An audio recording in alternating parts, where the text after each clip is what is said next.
Hi, this is Aves Darbar and you're watching me on Hangama Studio.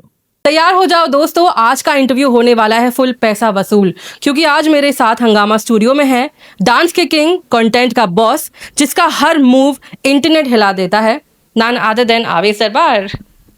Thank you so much. अभी आप मैं पकड़ लेता हूँ। आप बोलो, आज मैं आपका इंटरव्यू लेता कैसे हो आप? पहले तो ये बताओ कैसे हो? हूँ। एकदम अच्छा। आप कैसे हो? बकलावा पार्टी दुबई में with the gang, OG gang कैसी रही? एकदम बढ़िया। हम लोगों ने इतना खाया, देखो मेरे सब गाल भरा है।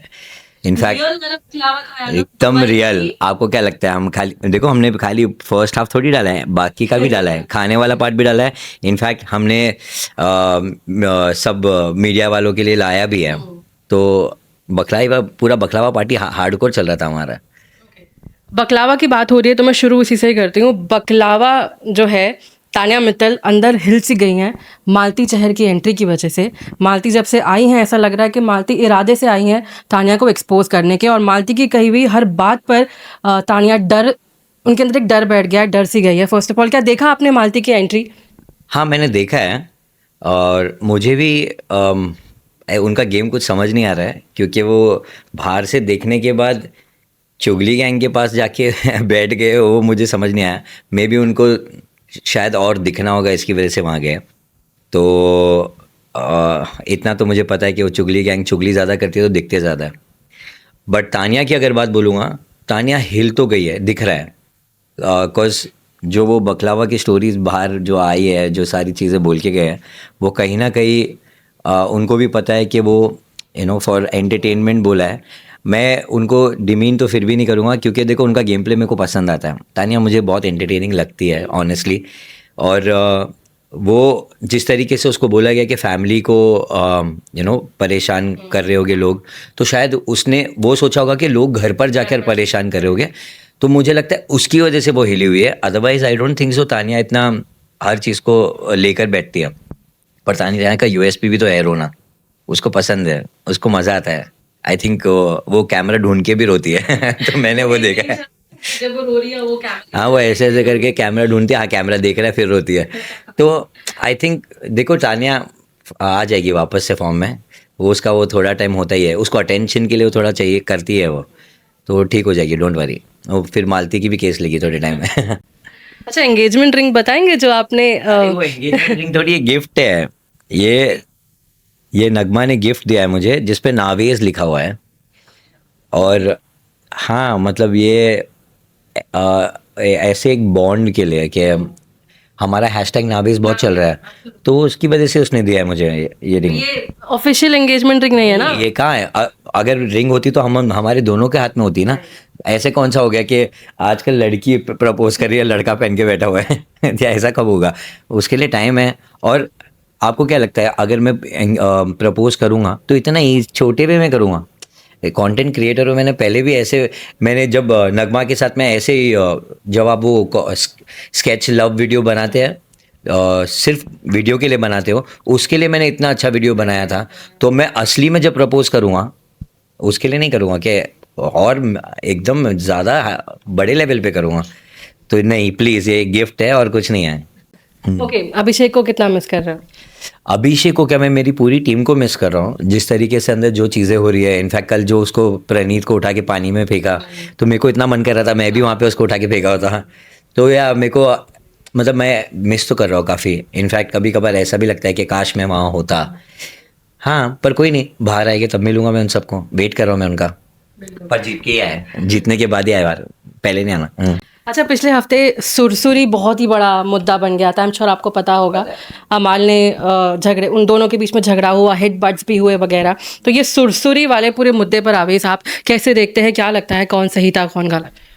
मेरे हिसाब से मैंने वो पूरा एक क्लिप देखा है जहाँ पर सबसे पहले बातचीत चालू ही अमाल के साइड से हुई थी। उसने उसको पोक करना चालू कर दिया था। अगर आपने देखोगे उसके प्रीवियस एपिसोड में भी उसने बोला था कि अगर मैं बोल दूँ अशनूर को ऐसा सब तो तुझे कैसा लगेगा? तो उसने बोला तू बोल के तो देख। तो उसने ऑन पर्पस नेक्स्ट एपिसोड में बोला है ये बात, ऑन पर्पस, वो दिख के आ रहा है। तो जब वो बोल रहा था, अभिषेक नॉर्मली रिप्लाई कर रहा था, फिर उसने ऐसी चीज़ बोल दी जिससे वो थोड़ा सा भड़क गया और टर्न किया, नॉर्मली टर्न किया ऐसे, और अमाल आगे स्टेप लेके ऐसा आया, उसके ऊपर सर डाला, मैंने वो सब देखा। और अभिषेक कभी भी किसी से लड़ेगा नहीं पहले, मैं वहाँ पर था हमेशा, कभी भी वो किसी से पहले जाके नहीं लड़ेगा। जब तक आप उसको पोक नहीं करते हो या कुछ नहीं करते हो, वो खुद से कभी नहीं करेगा। इनफैक्ट वो हमेशा हंसी मजाक के मूड में ही रहता है, और मैं हम लोगों का पूरा गैंग हंसी मजाक में ही रहता है। ये लोगों का काम है पोक करना। तो जब अमाल ने पोक किया, वो भड़क गया, वो टर्न किया बात करने के लिए, लड़ने के लिए नहीं। उसने जब सर डाला और वो सर डालकर आगे उसको पुश करने लगा, तो अभिषेक का गबरू जवान जाग उठा और फिर उसने वो धक्का दिया। और जब धक्का दिया तो फिर आपने देख लिया जो भी हुआ हुआ। मेरे ख्याल से अभिषेक कभी भी खुद से कभी कुछ नहीं करेगा, ये मेरा मानना है, क्योंकि मैं उसको बहुत टाइम से जानता हूँ, हम फुटबॉल में भी खेलते हैं। अब देखो वो कितना स्ट्रांग बंदा है, वो चाहिए तो बहुत कुछ बोल सकता है, पर मैं जब उसको बोलता हूँ कि तू ऐसा नहीं खेल रहा है, तो ऐसा नहीं खेल रहा है, वो कुछ नहीं बोलता है, वो सुनता है। जब उसको लगता है कि वो गलत है, वो सुनता है। तो मेरे हिसाब से अमाल को थोड़ा बहुत चालू करना पड़ेगा सुधरना, क्योंकि जिस तरीके से उसकी लाइफ चल रही है, मुझे नहीं लगता है कुछ भी उसके लिए सही जा रहा है। मुझे कभी कभार उसके लिए बुरा भी लगता है, भले ही उसने मेरे बारे में जो भी बोला है, पर कभी अब तो बुरा भी लगने लगा है कि भाई अब तो सुधर जाओ, अभी तो हो गया है, थोड़ा बहुत तो थोड़ा चेंज लाओ अपने अंदर। कोई चेंजेस नहीं आ रहे, वो अभी भी पोक किए जा रहा है, अभी भी लोगों के बारे में बुरा भला बोले जा रहा है।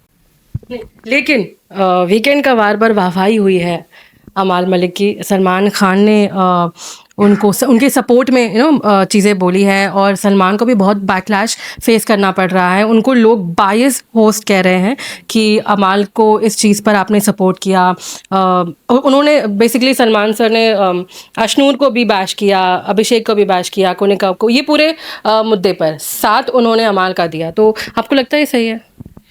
जहाँ तक उन्होंने बोला है, मुझे मालूम है उन्होंने क्या बोला। उन्होंने बोला कि I am proud of you, ऐसे बोला है, और उनके बारे में बात किया है। तो देखो, प्राउड तो मैं भी हूँ एक चीज़ के लिए, जो है म्यूज़िक, जो वो अच्छा करता है, जो है सिंगिंग, और उसका म्यूज़िक बहुत अच्छा है। बट बाकी चीज़ें जो हुई है वो मैंने आपको ऑलरेडी बता दिया इसके बारे में, कि अशनूर के साथ में भी काफ़ी जो चीज़ हुई, जो बड़े पापा बोला गया, ये बोला गया, तो मेरे ख्याल से आप हर चीज़ अमाल को ही पकड़ना चाहिए इस बारे में, क्योंकि उसने देखो अंदर भी एक चीज़ बोला था कि मैं इसके बाप को खा जाऊंगा, ख़ानदान को खा जाऊंगा, क्या क्या पता नहीं क्या क्या नहीं बोला। तो वो कहीं ना कहीं मिस आउट हो रहा है, मुझे भी ऐसा दिख रहा है। बट ठीक है, अब बोल मेरे हिसाब से अभिषेक को इसमें ऑडियंस ऑलरेडी प्यार दे रही है, तो और मेरे को दिख रहा है कि अशनूर और अभिषेक को बहुत प्यार में दे रहे हैं। तो मुझे अभी इसमें और किसी को प्रूव करने की ज़रूरत नहीं है, और किसी को भी कुछ प्रूव करने की ज़रूरत नहीं है, ऑडियंस उनके साथ में। सो स्ट्रेस गायब। ओके, हमारे इंटरव्यू में अमाल की बुआ, उनकी आंट है, उनका ये कहना है कि जो चार्ट आपने हमारे इंटरव्यू में दिखाया था, अमाल के डीएम वगैरह, उनका ये कहना है कि इसमें गलत क्या है, अमाल धंधा ही तो दे रहा है। अगर कोई प्रोड्यूसर है, फॉर एग्जांपल अगर किसी एक्टर को अप्रोच करते हैं, तो इसमें गलत क्या हुआ? मतलब ये तो दोनों तरफ की चीज़ें होती हैं। तो उनका मानना है कि ये तो धंधा दे ही रहा है, तो इसमें आवेश जो है वो गलत वे में क्यों ले रहे हैं? गलत वे में हमने क्या लिया? गलत वे में उसने प्रेजेंट किया ना सबसे पहले, ये बोल के मैं धंधा दे रहा हूँ, मुझसे भिड़ेगा नहीं। बोला तो उसने ही था। हम तो ये बात निकालने भी नहीं वाले थे कि तुम धंधा देते हो या हम धंधा लेते हैं, ये सब कोई बात नहीं निकालने वाले। हम दिखाने वाले थे कि हम दोस्त हैं। तो आपको ये बात समझ क्यों नहीं आ रही है कि हम किसी को सामने से पहले कुछ नहीं बोल रहे, उन्होंने हमको बोला है तो मैंने उनको बोला है। तो ये कहाँ से बात उठ के आ रही है? ये पहले चालू किसने किया? पहले आप वो देखो ना, चालू कौन किया। तो उस बात पे मेरे को बोलना ज़रूरी है, क्योंकि लोग पूछ रहे हैं कि हाँ आपको धंधा देते इसके लिए आप भिड़ते नहीं हो, आपको डर लगता है। किस बात का डर है उससे? मुझे कौन सी बात का डर है? भाई आप काम मांगने आए हो, आपने दिया है मुझे कि भाई मेरे गाना प्रमोट कर दो, और उनको पता है कि मेरे जो भी अभी आप देख लो, ये मैंने तो ये गाना गाया भी नहीं है, वो वायरल चल रहा है। तो उनका गाना करने के लिए ऑफकोर्स वो आएगा ही आएगा। तो मैंने उसमें क्या प्रॉब्लम है? आपने चालू किया, इसकी वजह से मैंने रिप्लाई दिया है। मैंने चालू कुछ भी नहीं किया। तो आप जो भी कोई भी पूछ रहा है, उनको पहले अपने फैक्ट्स चेक करने पड़ेंगे कि मेरे को वो उसका रिप्लाई देना पड़ रहा है। मुझे कोई शौक नहीं अमाल के बारे में बात करने का, और ना होगा इन फ्यूचर में भी। आपके वालिद साहब का एक इंटरव्यू वायरल जा रहा है। उन्होंने उनका कहना था कि गौहर अगर शादी के बाद या मदरहुड के बाद अगर काम करना चाहती हैं तो वो मैं नहीं रोक सकता, वो जैद का राइट है। तो इस पे उनको बहुत ज़्यादा बैकलैश मिल रहा है। ये कह रहा है कि मतलब क्यों जैद भी क्यों रोके।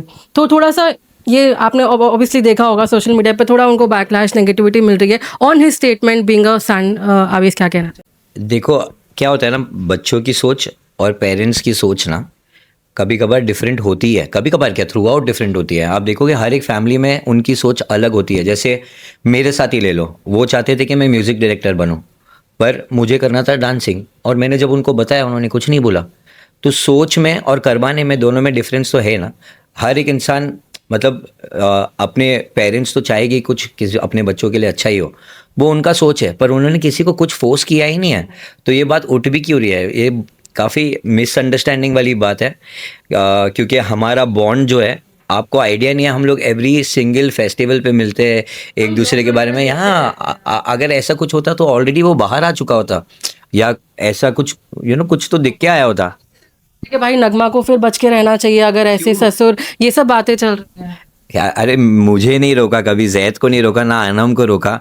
इनफैक्ट आज तक गौहर से भी जब भी मिले, वो इतना अच्छा बॉन्ड है उन लोगों का, हम इतना मस्ती करते हैं एवरी सिंगल टाइम जब मिलते हैं, हम गेम्स खेलते हैं, मज़े करते हैं, कभी ये सब के बारे में बात ही नहीं हुई है। बेसिकली क्या हुआ है, जो लाइन बोली गई है वो जो भी उन्होंने बोला है, उनकी मतलब को कुछ और मतलब बनाकर प्रेजेंट किया हुआ है, मिस रिपोर्टिंग है और कुछ नहीं है। मेरे ख्याल से तो भाई हमारे घर पे सब कुछ सही चल रहा है, ऐसा कुछ नहीं है, हम बहुत खुश हैं, हाँ पहले से ही खुश चल रहे हैं। और हमारी फैमिली में जो हमारे डैड और मॉम के साथ में हुआ, उसके अलावा हमारे साथ में कभी कुछ भी नहीं हुआ, हमको कुछ नहीं बोला गया है, ना गौहर को कुछ बोला गया है। वो एक होता है ना, आप घर में जब बड़े होते हो तो आप खाली कुछ चीज़ें बोल जाते हो ऐसे कि हाँ हम केयर करते हैं, अब वो केयर को कुछ और वे में लेकर जाओगे तो वो बात अलग है। आई थिंक ऑडियंस को भी थोड़ा बहुत समझ जाना चाहिए कि हर फैमिली के अंदर नोक झोंक होती है, पर हमारे में नोक झोंक कुछ नहीं हो रही है, ये खाली मिसअंडरस्टैंडिंग है, और वो भी जो लाइन बोली गई है उसके ऊपर, और कुछ नहीं। बॉलीवुड टीवी शोज और बिग बॉस से जुड़ी लेटेस्ट अपडेट के लिए लाइक, फॉलो और सब्सक्राइब करें और बेल आइकन को जरूर दबाएं।